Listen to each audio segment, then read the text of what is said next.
It's going to be fun. So, welcome everyone. Sarah and I are here to talk to you about 1 year on from the launch of the National Competency Framework, and then stuff that's upcoming. I am the ghost of Framework past and present, and Sarah is the ghost of Framework future. Enough of that nonsense. Let's crack on. So, 2nd of October 2023.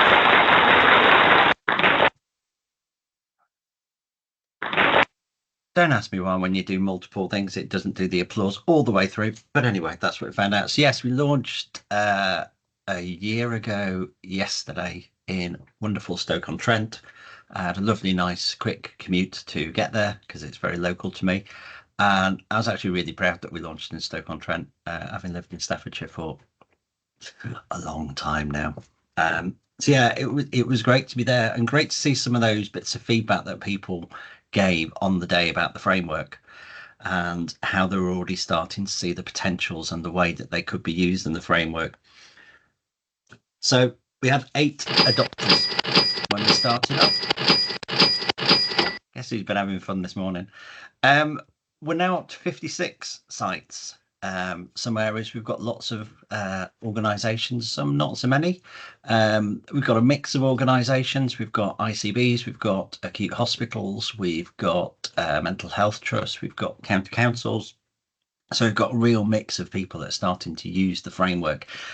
And also I've put in there, not including the hidden adopters, because we know that there are some people out there that are utilising the National Competency Framework, which is fantastic, but we don't know about it. And the reason that I would say, if you're using the framework to join the journey, make your adopters pledge, is because there's a whole host of stuff that you're going to get access to. And not least of those is going to be the wonderful adopters network of all those other 56 organisations at the minute that you can start to pick their brains on. You can start to ask them questions and hear the things that they're doing with the framework as well. So far we've run 18 new adopter sessions, and at these sessions we'll take you through making up your case for change. We'll take you through how you build that vision that you want to be doing for why you're doing the change, and how you're going to communicate that out to people, and your communication plan as well for the ways that you can be engaging with both your team and with the organisation as a whole for doing the framework. One of the key bits, and certainly when you come to the new adopter sessions that Sarah stresses straight at the start, is you're dealing with the change management process. We're taking people on a journey. We have, a lot of us worked, I've worked about many years in analytics within the NHS with no need for a framework and no need for a requirement to be adopting, professionalization. As long as I'm doing some courses and doing stuff, that's worked fine. But actually what we want to do is the challenges that we're now facing, the way that analytics is developing.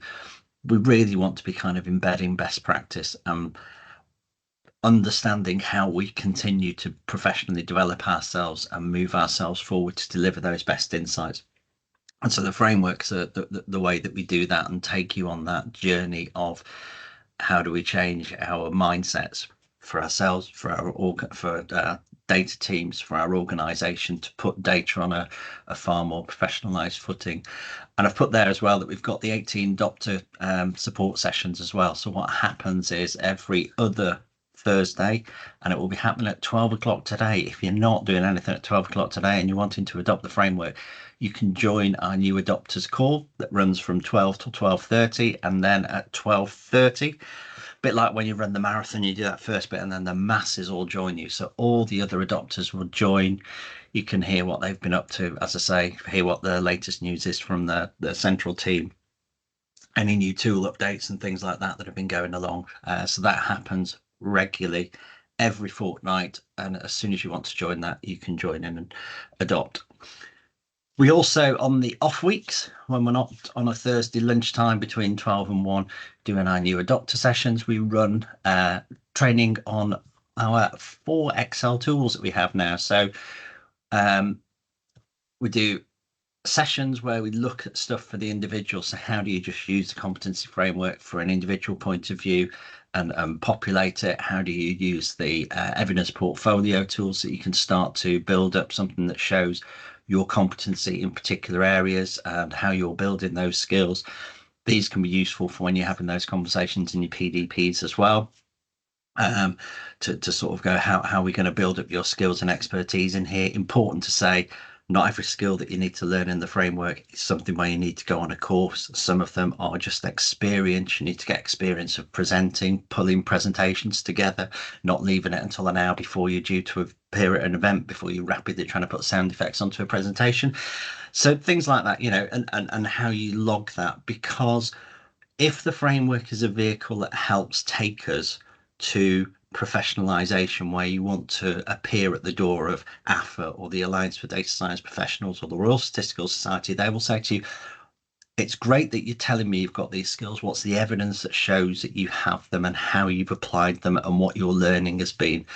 And making sure you've got that evidence portfolio is a brilliant way of doing that. But we take you through the tool that we've got that helps construct that. And then we've got two tools here, which I can't see if there's anybody on from Mids and Lancs CSU, but they've been fantastic in terms of how they've been using the framework, but then how they've put some challenge and some asks and ways to develop this. So as a manager, what you would want to do is, if you've got a team of at the minute works for up to 20 analysts within your team, you want to take all their individual assessments and combine it to see what that team overview is, to understand where you've got strengths, where you've got combined training opportunities, where you might have areas that you want to potentially develop as you go forward. And then the next one up that we did is if you've got multiple teams. So if you're in a really large acute trust that's maybe got a couple of information teams around, or if you're an ICB and you want to get that ICS view of what's going on. So if you're in one of those chief analytical roles, you can take up 10 different team summaries. So we're looking there that we can aggregate up to about 200 analytical staff to get an overview as to what's going on, what are the key areas where we're really strong. Maybe there are areas that we want to either put training on and develop skills in, or maybe that's a role that we want to do. So these are tools that we've been developed over the last year to help you to maximize how you can benefit from the insights that the framework provides for you. Everything's on Analyst X. If you go on to the Analyst X site, if you're not a member of Analyst X yet, please sign up, because it's an absolutely fantastic resource. It is jam-packed with stuff. But you go to the professionalization pages, you've got all the different tools down there at the sides. You've got the dates there for when our various sessions are running, so you can just click on those. You can join up. The thing that I stopped halfway through there, that top bar there, is your pledge page. So if you click on that, it'll take you through to the pledge page. All the different bits that we've got that are there for you to, as I say, maximize your use of the National Competency Framework. And that's also where our library of resources is. So these are all the different things that we've put up there: case studies, vision statements, all those things that you might want to be looking at to understand how's this framework going to apply. So being visible. So we've gone out to a number of events. No, not 28 events, 29 events, because Sarah went to HET the other day. So, sorry, 30 events, because we're presenting today at the Midlands Analyst Network. But we're out and about. It's important just to get out to chat with people about the framework. There's no point in us sat in our ivory towers in London and Leeds or whatever. We need to kind of engage and talk to people and understand and find out how people feel about the framework, and to let them know about it, and to let them know about professionalization and that whole professionalization agenda that so many different organizations are trying to sort of link into and move forward the analytical workforce. Obviously, this is Sarah and I are the used car salespeople. We try and say that green car on the left there and say it's absolutely fantastic. You want to hear from the people that actually drive it, so we try and keep it real. We have experiences from people that are actually using the framework, not from the drive that Sarah and I have kind of got to sort of push the framework out and get people adopting it, because ultimately you want to know if it works and how people are finding it and what they're doing with it and the impacts that it's making. So there we go. So we do this through the early adopter experience, the case studies that people have got. We've got the podcast series are now up, so they're available. They're on LinkedIn for the things, but they're also on SoundCloud, and I think we're going to get the links up to them on the Analyst X site as well. And these are great because we've kept them short. We've kept them to about 8 minutes. So as part of that, letting your team know what the framework is about and what it might mean, you can point them in the direction of the podcast. You can point them in the direction of the case studies. The maturity matrix scores that we've built in, as we build up the networks of who's adopting, we can see how far along that journey are. So if you're an acute trust in the West Midlands and you look at another acute trust in the West Midlands and go, actually, they're a bit further on that journey than we are. Maybe I can talk to them. What was some of the learning that we had for them? How can we, kind of benefit from the skills that they've got? And I've put in there at the bottom the Analyst X Observatory Survey 2025, because one of the things that we're keen to do, and this will be through next year's survey, is to start to understand the impacts that the framework is having, starting to understand who's adopting. Is it starting to change the makeups of teams? Is it starting to change the issues that we've got around recruitment, retention of staff? Are people feeling my organisation now is understanding my role a bit better and helping support me in training and investing in me to develop me? Is that going to make people stay a bit longer into their roles? So there's a lot of stuff that we're trying to do that really shows that the framework isn't just something that looks nice on a piece of paper. It's something that's applicable and practical and really useful. Going international. I've had fun with the sound effects this morning. Yeah, not only have we got lots of, please don't, if anyone, looks at the slides when I send them out, that they're literally just little red dots that I've stuck on a map. They're not actually, proper geospatial representation of who's adopting. But yeah, we've got Western Australia. I kind of guessed at where Perth might be on the map there, might be a bit further up. They also have seen the framework and they've thought, well, actually, we think this is quite useful. We think that there's some benefit in this. They're also talking now to Eastern Australia about maybe doing something pan Australia on the framework. But it just goes to show if people are looking at it and going, actually, do you know, I think there's some merit in this, then hopefully we're kind of getting the right things in there and we're kind of working on doing the right stuff, which leads us then to evolution. So the core principles of the framework have always been open, transparent, and collaborative. It's been essential that this framework has the input and the kind of shared ownership from the analytical community, because it has to make sense to people.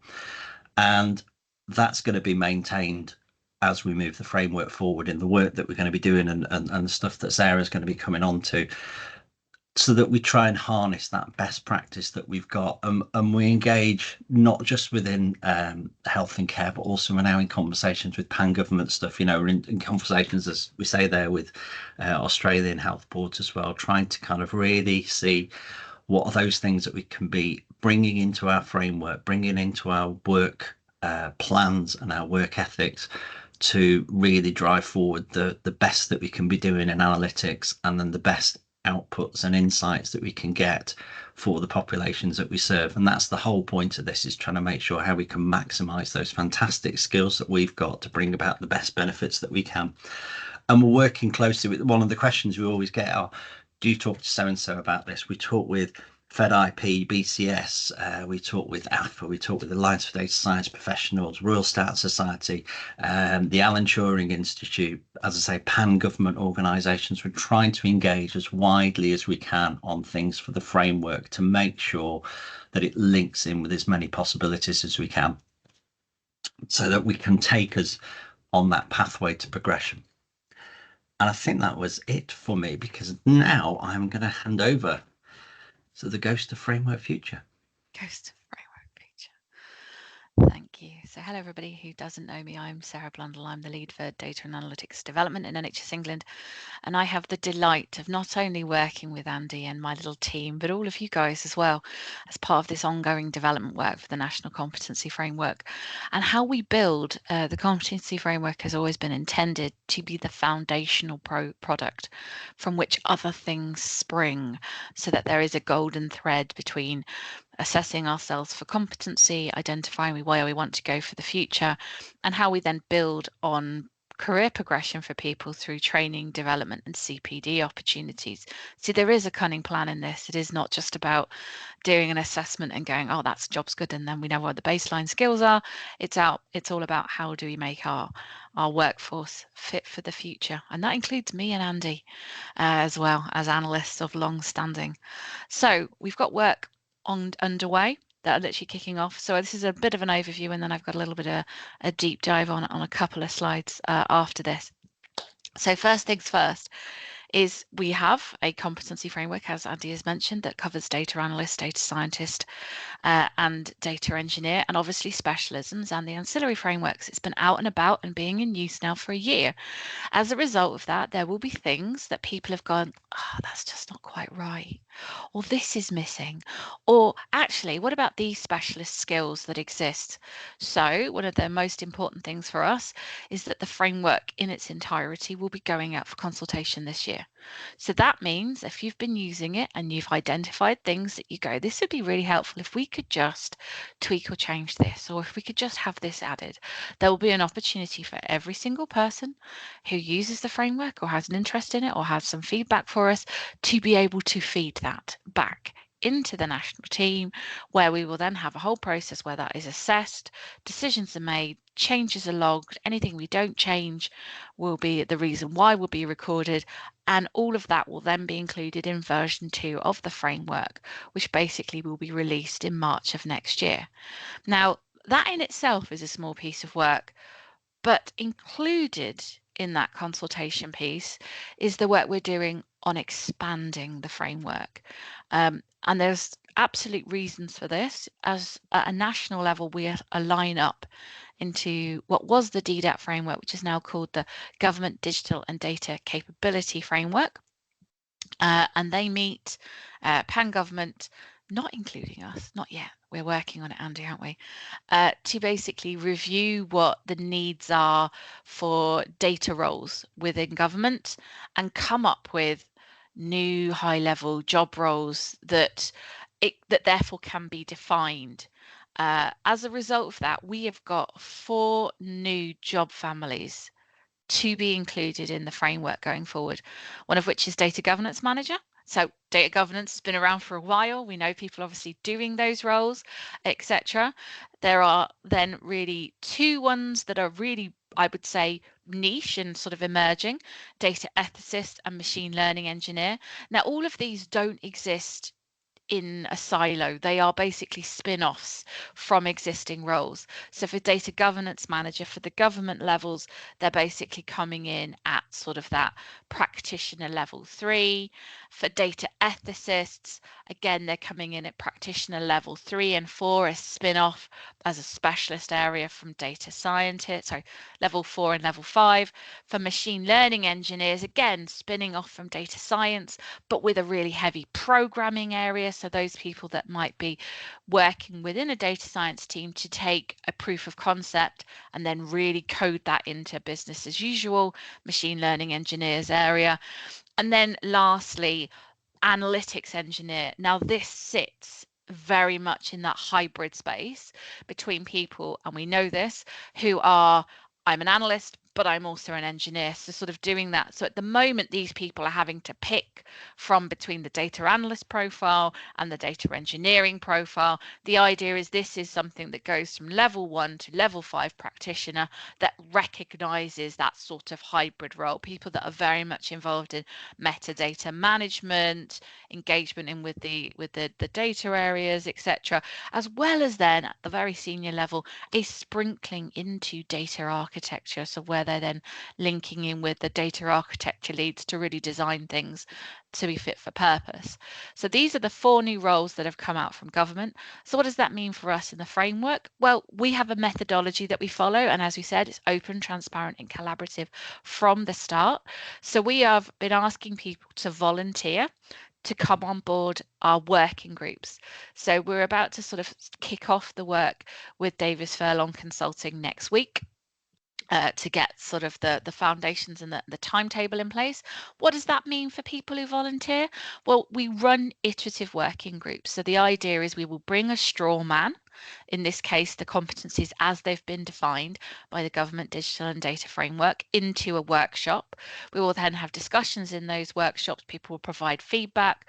We'll then basically be chunking up and asking people to go away, make any suggested changes. We collate those things together, bring it back into another workshop. You can see, rinse and repeat until we come to a consensus that we are happy that the definitions in there reflect the experience, the lived experience of someone in the NHS doing these roles. Now, the Government Digital and Data Framework have done an actually pretty good job this time compared to when the definitions were done for a data analyst, data scientist, and data engineer. And so we're working from a lot further along than we traditionally would have been. So it's more, does this look right through an NHS lens rather than, or a local authority lens rather than a central government lens? Does this reflect our lived experience? Do there's things that need tweaking? Does this work make sense for us? Or are there things that in our system we're requiring people in these sorts of roles to do that's not a requirement in central government, etc.? So those are the types of things we look at, as well as looking for consistency of language across the framework, especially where we've got these specialist roles that are now grown out of other areas. You might have started as an analyst, or you might have started an engineer and gone into these roles. For example, we need to then have consistency at the junior levels of what we're then progressing to, as well as then allowing for consistency of what we put in for the new areas of work in with what we've got for data analyst, data engineer and data scientist, so that we can really plot people's career progressions as they go through, as they can see how they can go into these particular little niche areas. Now, we know obviously there's not massive amounts of people in these sorts of roles. Based on the last census, there's about 68 people who were put down as under the DDAT census as a data governance management role, only 3.8 whole-time equivalents in data ethicists, but I was astonished that we had anyone put down as a data ethicist at all. But it is going to be a growth area where more AI is being used, and you need people to be able to do that sort of, are we hard coding bias into these areas? Are we being inclusive? Are we being empathic, etc.? Really, it will be a specialist role, which is why it sits at a more senior level for technical skills, for example, etc. But all of these things are sort of new areas that we are defining, and we want people to come on our working groups. So if you have some knowledge in this, you can volunteer. We've obviously been putting it out on LinkedIn, and I'm sure if we send Rachel the link for people to volunteer, she will share it. Just registration of expression of interest, you'll be then invited along to come along to some of the workshops. You don't have to make every one. It's great if you can, but you can then also feed in by correspondence, etc. And then the last one we will be running is, this has come as a request for 2 reasons. One, it came out when we were doing our regional engagement last year, that actually a lot of areas are asking more junior staff to demonstrate leadership skills before they're necessarily required by Agenda for Change. Obviously we're asking people to develop those skills before they necessarily are responsible for management responsibilities, but also because we've been in conversations with the graduate management training system around replacing the competencies that they use for the health informatics graduates with the competencies for the competency framework, that they are requiring the graduates to demonstrate some leadership capabilities. So the idea is we want to be able to take those sorts of things and put them in the level 1 and level 2, and create those competency statements for the level 1 and level 2 practitioner in the leadership and management ancillary framework. So that one will then go from level 1 to level 5, just like the other ancillary frameworks. So we will have a working group that will focus then on junior leadership competencies. So if you're responsible for supporting graduates or responsible for bringing on board and onboarding school leaving apprentices or new entry talent into the NHS that's coming in at that band 3, band 4, band 5 level, we'd love you to come on board and be part of that leadership competency development group, just to make sure what we're asking for again is what your lived experience is like of working with those staff and what your ask is for them.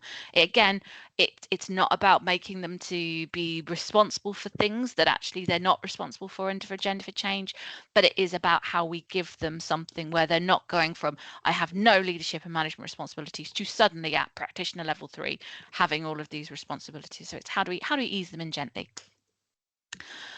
Okie dokie. So that's that one. Obviously, in parallel, one of the things we've been asked to look at has also been about, well, you've defined data competency for data professionals. What about the workforce? How do we define data competency for the wider workforce? And this is important because one of the things we're doing for the National NHS Data and Analytics Academy, which I'll talk about in a minute, Pillar 4 is looking about that sort of data literacy for the wider workforce and how do we link through to training and development opportunities and raise awareness of things that already exist. Now, for the other work for the Academy, we're using the National Competency Framework to be the metadata, to be the mapping, so that people can compare this piece of training with this piece of training, because what we're saying is this maps to these particular competencies at these particular practitioner levels, so you have that bit of a guide about understanding, is this training right for me, for the skills I want to develop at the level I need to develop it. We don't have the equivalent of data skills for that wider workforce. Yes, there is obviously the AI framework that's been launched by the Digital Academy, but that is only specifically looking at AI skills and knowledge for the wider workforce. So what we've deliberately done is done as part of our sort of data competency thing. We're referencing and linking into that specifically for AI, but for the rest of things, understanding of data, how to work with my data teams, how to understand the responsibility everybody has for data quality within their roles, how to understand, you know, what we have responsibility around ethics and data guardianships, things that are plucked into different people's different parts of their mandatory training, but sort of compiling this together in one place so that, you know, as we're looking at personas that flow against it, it's going to be much easier for people to assess where am I? There's 3 practitioner levels. There are 6 competencies for it. Oh, Andy, where are you going? Flicking around, etc. So what we've done for that is we've developed that. We did it during the summer. We did the same process that we did for the competency framework, iterative workshops. So that will also be going out for feedback as part of that broad consultation piece. So you guys will have the chance to look at it. We've obviously had it out for a more detailed survey over the summer for people to give feedback, but we really want to get that out wider so that people can look at it and have a good understanding. And what we're then doing is, like with the rest of the work for the competency framework, we're then working on how do I map training to this so that when it goes up as part of the NHS Data and Analytics Academy work, then it will be there and it will be available through the learning portal. Andy, would you like to flick onto my next slide, please? Because then I'll talk about the Academy a little bit more. So just in case anyone hasn't heard this, because obviously I've been talking about it in LinkedIn and putting articles up about it, but you might not follow me, which is a real shame. You should do that. Follow me, follow Andy, follow the National Competency Framework for all of your LinkedIn joy, etc. So what this is, so the NHS Data and Analytics Academy is basically how do we support learning and development of people in data and analytics professionals in the NHS. It is not about duplicating work that other people are doing. It is about how do we ensure that all of that fantastic work that other people are already doing is signposted to in one place. It is also about how do we ensure that the fantastic work that people are doing is referenced to the National Competency Framework, so that the idea is as people do their National Competency Framework self-assessments and they go along and they go, I'm competent at this, and these are things I want to target, that the idea is we've then basically got a linked learning database that then makes suggestions about where those people could go to do that training and development. Now, it might be that they've got a whole ton of things selected, in which case, have you considered doing this particular apprenticeship because this apprenticeship maps to X, Y, and Z of the different things that you've got? Or it could be, have you considered doing this online learning that's free through Analyst X and the strategic partners here that allow you to do this type of thing? Or similarly, what we're then trying to do is working with people such as Rachel and such as other areas as they're running webinar series, which we class as CPD, is basically saying, can you just tag this and basically say it's going to cover this topic area, it's going to be aimed at this people, so it's good for data analysts who are interested in basically upping their stakeholder engagement skills, and it's going to be aimed at people at these practitioner levels. You'll be able to still get something out of it. Really, really simple, but the idea is then we can create a really good, robust library. As all of these fantastic things are recorded, it then becomes a way for us to be able to link to that in posterity through, have you checked this out? Have you checked this out? So that we've got one common sort of metadata language basically that allows us to reference all of this stuff across the time using the competency framework as our spine for how we interpret that. But obviously, that's one of the areas of work that we're doing, and that's really focusing on what we've got and how we map it, these types of thing. But there are 4 pillars that sit under the academy. The new entry talent, obviously, we want to raise awareness of data and analytics as a career. Because we know we've got to grow our area. I mean, recent stuff that we've been looking at, obviously, around the census areas and the number of people we have and what they've been looking on ESR. Now, we know ESR data is not fantastic for DDAP professionals because it's bad at identifying us. But the data that's come out recently, did you know DDAP professionals have a 21% turnover rate in the NHS? 21%. It's worse than clinicians. So if we need to grow our industry and we've got 21% turnover rate, we're never going to hit those 2030 targets unless we are really changing the way we are bringing people in. We know from the work we've done on the Analyst X survey that actually band 6 and band 7 positions across the NHS are really, really hard to recruit into and keep people in. Last time we looked, we had like 11% vacancy rates across the NHS for data roles, etc. So one of the things we're obviously doing is how do we support new entry talent to come in, etc. And this is looking at promoting data careers, setting up, working with providers to set up school leaving apprenticeships, so bringing people in to do that level 4 data and analytics apprenticeship. How do we diversify the pool of people applying for our health informatics graduates track that's coming in? How do we support people doing student placements? And how do we then support industry transfers coming into the NHS at maybe a more senior level, or it doesn't even have to be a senior level, at any level, whereby they have technical skills and knowledge, but what they don't have is NHS knowledge. So there's a few initiations that are sort of happening around this new entry talent pipeline, one of which we've literally kicked off like 2 weeks ago, is a school and university outreach pilot. So we're running it between now and the end of March.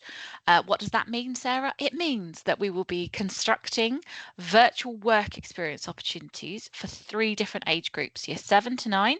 That purpose is very much around, oh, thank you. Oh, yes, no, yeah, I'll have the school and university and we'll go back to the timeline for the other stuff. So the idea with this is we create these student cohorts. We have a different online challenge for each of the cohort groups. So first step, at the moment, we're looking at, ambulances and coming up with a problem statement that kids would find engaging about ambulances and ambulance data. And they will do a data and analytics challenge around this. They'll have some synthetic data or dummy data to be able to do the challenge. They will take part. It takes about 8 hours. They feed it back. They get a virtual work experience thing. At that level, it is very much around just raising awareness that data is a career. Data can be fun. Data can be interesting, and it also can make a difference. For the next step group, this is very much around those guys who might be considering, do I want to go to university to do something data related? Do I want to do a school leaving apprenticeship in data? Have I considered the NHS as a potential employer? So again, that next step challenge, we're going to be looking at A&E, data and usage. Guys are coming up with a problem statement at the moment. So basically what we've done is we've drawn volunteers. People have volunteered from across the NHS to come on board and help develop those challenges, etc. And then the last group is the step up. So the people that are already at university, maybe they've done data, maybe they haven't. And therefore there'll be two challenges in here. One that will be really on a data science area, and another session that will be more like on data strategy. So we know that we want to appeal for people from different backgrounds to come into data. You don't necessarily need to have done data or maths to come into it, but if you're wanting to go into data science, then maybe that's a cohort of people we're interested in. So you've got a group working on that challenge and a group working on the data strategy challenge. And again, we're going to be looking at population health as the challenge here. We're working with LKIS to sort of ensure that the data strategy side and that broader area is covered. It's going to be really interesting. So we're going to be running one set of the online challenge stuff. We're also going to be running online career panels where we get apprentices and graduates and recent people who've started in the NHS to come and talk about their experiences and how they found it and what their future career plans are. And then we'll also be running recruitment panel stuff. And this is where, if you're an organisation that is running and is taking in student placements or school leaving apprenticeships, we want to know about it. We're trying to basically get an understanding of who is doing this out in the system. So at the moment, we're chatting with the apprenticeship providers because let's be honest, it's actually easier to get data out of them than it is to get data out of people working in the NHS because we're busy and they've got a centralised list of doing that. And then the idea of is then having one place where we are advertising because kids don't look at NHS jobs. We need to have a much better and a more engaging way of being able to access it, but also through our online challenge stuff, we're going to have a pool of people we can directly market at, which is really important to us, to be able to push out opportunities. Have you considered applying for this in your local area, etc., etc. So doing those types of recruitment panels, whatnot. And then we're also going to be running on-site days. So if this works well, what we want to then do is get this to be sustainably funded and done. So at the moment, we're looking at piloting that in 3 areas. So doing 6 on-school days with year 12s. That will then be working up with several organisations up in Newcastle, down in East Kent and Medway, and then we're also potentially looking at Dorset, but we're sort of question mark at the moment around a capacity there to support that. So we might be looking for a backup site. If you're like, yes, we want it, come to us, fantastic. So there's lots of things that are basically happening in the launch of version 1 of the Academy, which is due in April of 25. Obviously, we've been working on tons of stuff around the mapping, setting up a hackathon series with Palantir and IQVIA to support FDP first, as well as the competency framework skills development, etc. That's all then mapped to the competency framework with pre and post assessments, these types of things. Working on additional content.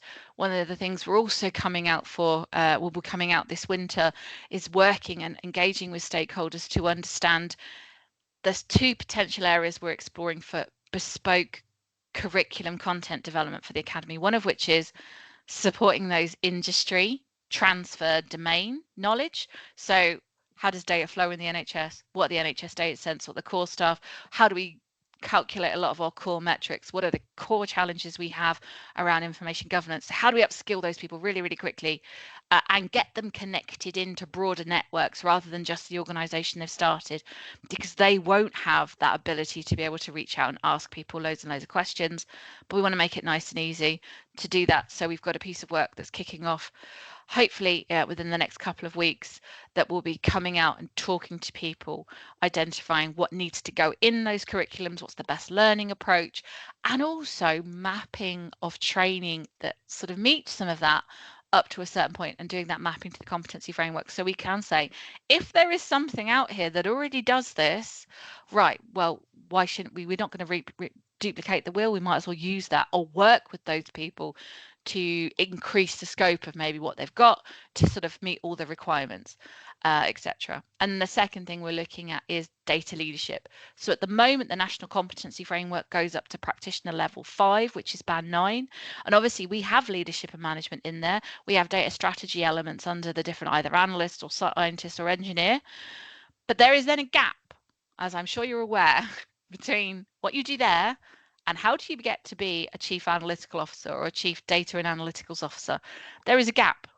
So we need to understand what we need, how do we further develop those data leadership skills to take people from those types of roles into that sort of system leader role, and how do we support that? And also our chief analyst officers network is also exploring that. That work will all come in to see if that's something that the academy itself should be looking and supporting. So not all of this work is going to be fantastic and everything is all singing and all dancing by April, but by April we will have done a pilot of the school and university programme. We will have done a whole load of mapping of the work of the linked learning database for content from the National Competency Framework through to training, some of which is already available on AnalystX, but this will be up on the learning portal and will be linked through to the online version of the Competency Framework. We will have done the bespoke stuff. I will have then basically tried, begged, borrowed and stealing money for the spending review to try and get funding for it. And we will also have a centralised place where we can advertise placements, school leaving, apprenticeship opportunities, etc. So that's what we're up to over the next 6 months. It's not a small amount of work, and it will only work if we have your support and involvement.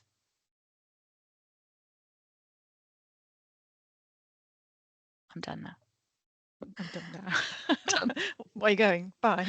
Yeah, I'm done. Wow. No, that is one hell of a program. That's quite comprehensive. That's quite a lot of work. You need to get better staff. What can I say? But I've got that Andy. is. Thanks ever so much for going through what you've been up to, but in particular where you've got, what you've achieved. I think it's just so great to sort of remind people what this is all about, because I think people are kind of really getting used to the term, the sort of the language, but there's sometimes a gap between that and actually how people can actually apply it to their own roles, their teams and organisations and so on, and see the advantages of that. My brain is whirling around and how we can make sure that we translate everything that we do, because it's not always obvious. For example, a huddle on, which might be a mini taster session on a particular technique or something, I can easily match that to something in the competency framework and sort of help just keep it going, keep drawing it all together.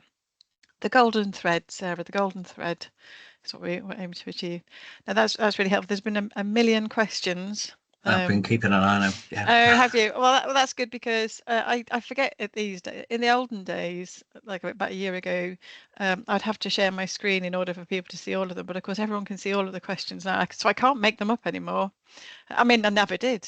Why would what? I wouldn't do that. No, but I would pick and choose, obviously, the ones that I felt you would like to answer. But I'm going to hand that over to you, Andy. So if you've got them, if you've been keeping an eye on them, you can pick three. I'll let you pick three, because then I just need 3 minutes at the end just to go through a couple of things, and that'd be really helpful. That's fine. So the first one about getting the stuff in front of data info analytical leaders who've not yet signed up their teams. We're working with kind of regional NHSE leads, talking to them. We're chatting with the chief analytical officers networks. We're hoping that can then get pushed down to senior leaders within organisations. And there was also another question about, barriers to organisations adopting. So one of the things is obviously getting that senior level buy-in. And one of the podcasts that we're going to be recording soon is from a director of finance. That's right, a director of finance, an organisation in the Northwest, about why he feels it's important for his analytical staff to be professionalised. Because if it's good enough for his finance staff, why isn't it good for his analytical staff? So we've got that one there. I'd love to know who's put the one about the spin-off for data visualizations, and whether you've been talking to Siobhan from up in the northeast, because he's also raised something about data visualizations. I think one of the things about the framework is it evolves as the needs and requirements of the work that we're doing evolves. So data visualizations, is becoming more and more important. So whether that then, in the discussions that the government digital and data framework have needs to become a specialist role in its own right, that will then be kind of dictated from them, or whether it just, how we work on that specialism within the framework we've got at the minute, that will be part of the development that we have. But your input and the input from the system is going to be key into doing that. Sarah's already picked up on some of the questions that are in there around the framework and stuff, and different bits of it. The other one was about experiences people have got for using it for recruiting, and yes, there's a great case study that's there, and I think Matt spoke at the Hacker eLab session on how in Dorset they had reworked job description and job advert in order to get a person with the skills that they wanted, not necessarily who worked in health, but how they did that. And there's a big piece of work that we're trying to do at the minute. And I was on a meeting just before I came to this one where we're looking to harness AI to go, actually, how can we start to get better at, in our job descriptions, saying the skills that we need and not telling everyone how lovely a place it is to work. We've got a great canteen and, we have a great Christmas party and all that sort of stuff that job adverts tend to be full of. And really working on how do we get those things that we want people to do, but then how can we take, when we've interviewed somebody, to say, okay, you've matched these skills here. These are some bits we want to target.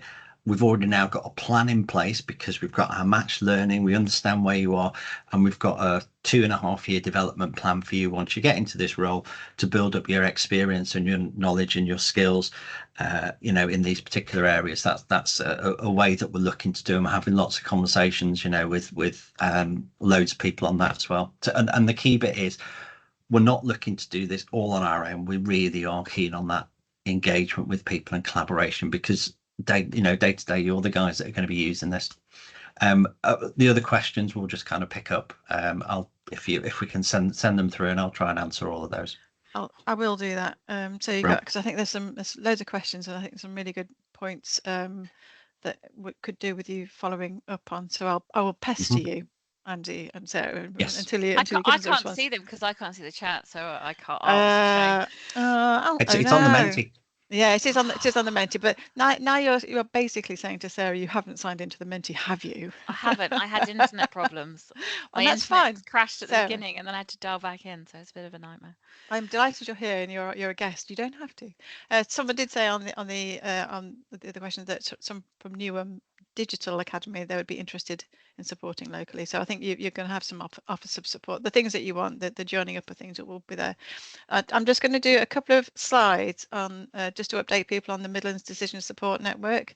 I'll try to come back to the end, and if I don't, well, I will come back to the end. It's my meeting, and I unless you disappear at 12, this will take 3 minutes, I think. So thank you very much, both. Really, really, really appreciate the updates. And it is an exciting time for us all. So I'll just move us on. I think I managed to put them into the. I'm not going to talk about that next. So there are some really great huddles up and coming. So you can see what they are. So we've got Luke Shaw, who I think he did the same presentation at Hacker in July. So we've got some really, really interesting huddles coming up, and there's a big bunch of Hacker presenters that are just can't wait to get on the list. And there's just aren't enough spaces. I think I'm going to have to do some specials. So I just wanted to give an update on the Midlands Analyst Network, the new era. So this is just a few prompts from me, just a few slides with far too many words on, just so I'll make sure I get some of the right messages across. So we've moved basically. So we're joining the strategy unit family. Why? Well, we began with the MDSN, that's the Midlands Decision Support Network, back in 2020. The MDSN aimed to provide promote the importance of high quality analysis in supporting and improving decision making across health and care. That was one of its main aims. And we wanted to also help the chief analysts in establishing intelligence functions across the 12 different areas in the Midlands. Now, the MDSN achieved great things. We trained nearly 3,000 people through a range of high quality and bespoke training and development opportunities, and they were all free. I loved coming on here and being able to share the opportunities which were available to you all. And through that process, through the MDSN, we also answered challenging questions, and I could actually share my screen so you can see these. They are, if you're on Menti, they're probably coming up anyway, but I'm just going to share my screen just in case you're looking at me instead. And I just thought, I don't want that. No, can't be doing with that. So we answered through the MTC, we answered challenging questions, and these were raised through the 12 systems who contributed financially to the Midlands Decision Support Network. And these are the questions that we all have, which were sort of common across these different areas, but don't necessarily have the time, the resources, the skills, the capacity to answer them, or we're all trying to answer them very quickly in very different ways, and we get an answer on the table for next week, but not necessarily really getting to the bottom of what the issues are. And we tended to, we responded to these. We did all these significant pieces of work over the last 4 years, and Stephen, Wyatt, and others, we would come and present the findings at these huddles. Was our typical route to share the findings and what we're going to do with the information, how they're going to have an impact. Now, the MDSN gave us the opportunity to create our hugely successful Insight Festival. So we had hundreds and hundreds of events over the last few years and many thousands of attendees, and I thoroughly enjoyed all of those. I go back to them from time to time, and I think, wow, they were great and worth going back to. Now, the MDSN is paused, but might return in a different guise. We'll always be ready to re-engage with the mission, but for now, it has stopped. So the funding for the MDSN has ceased. So it is, however, being reviewed or viewed, sorry, as an exemplar nationally, and network members and anyone involved, including all of you, directly or indirectly, you may not even have heard of it. I get that, but you should be proud. You should be very, very proud of what we've achieved together, and I'm very, very grateful for your commitment and enthusiasm over the last 4 years.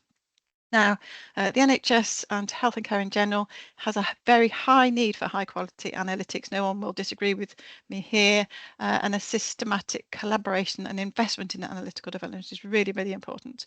So the strategy unit is really interested in that, has a very deep interest in all of this, and so it's a perfect place for the analyst network. I would just finish by saying what is going to change? Well, nothing. Really, the change will be the colours. I'm not going to go for the orange. I might go for blue. I don't know yet. New logo. I might need your help with that. We're still going to be here. We're still going to have the fortnightly huddles. We're going to develop. I'll introduce the strategy unit training program next time. We're going to have some freebies, some free content, but there will be some charge for sessions as well. Anyway, you guys, I'm 2 minutes over, and I'm going to stop right there. So I just wanted to give you an update. The MDSN effectively stopped. The website is a bit not there at the moment. I'm sort of thank you very much. I'm sort of lodging. I have a page on the strategy unit website. We're going to get our own website. It's going to be amazing, but it's not there at the moment. However, yeah. So I'm looking forward to this new era.